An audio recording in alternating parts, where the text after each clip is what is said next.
Hello, my friends. This is the man on the street. Today, we're going to be discussing, just like behind here, our justices when we're talking about YOA, Young Offenders Act. Now, for the last 3 decades or so, anyone who's considered under the law a certain age criteria, 18 and under, are using their ability to not wage war, but Young Offenders Act, but you're having both people in the same argument asking the same questions.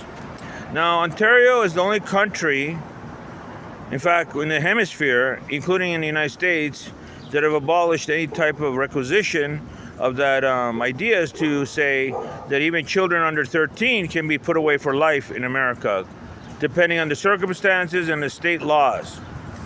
But when we ask the police or people who are indicative of that age group, and its criteria is now, and its speculation, I'm going to consider like the gravity of the crime.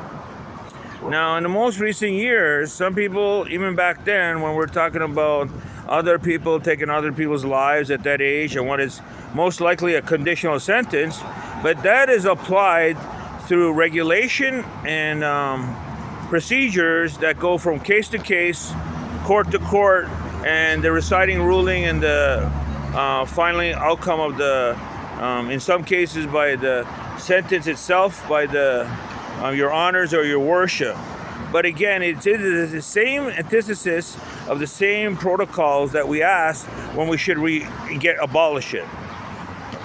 But we can't determine that right now because you would say how our country, who our Young Offenders Act, did it help? Did it overwhelmingly overwhelm the system?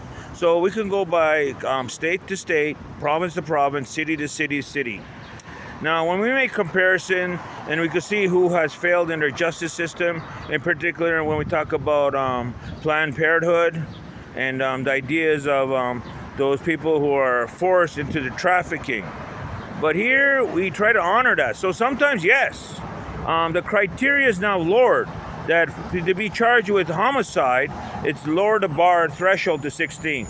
So it didn't abolish the idea that anyone who's 16, but it would mean you would have to use that. So in particular to the state or the province and the AG would argue the rehabilitation factor. So if someone predicted that at a certain age, I think it's 5 years maximum, they would say you would have to give that ability back to that person at that youth in case you did throw the book at him at that age coming out at 50 years old. So the criteria and the parole board know how it is, but you're never going to make everyone happy and then the same results.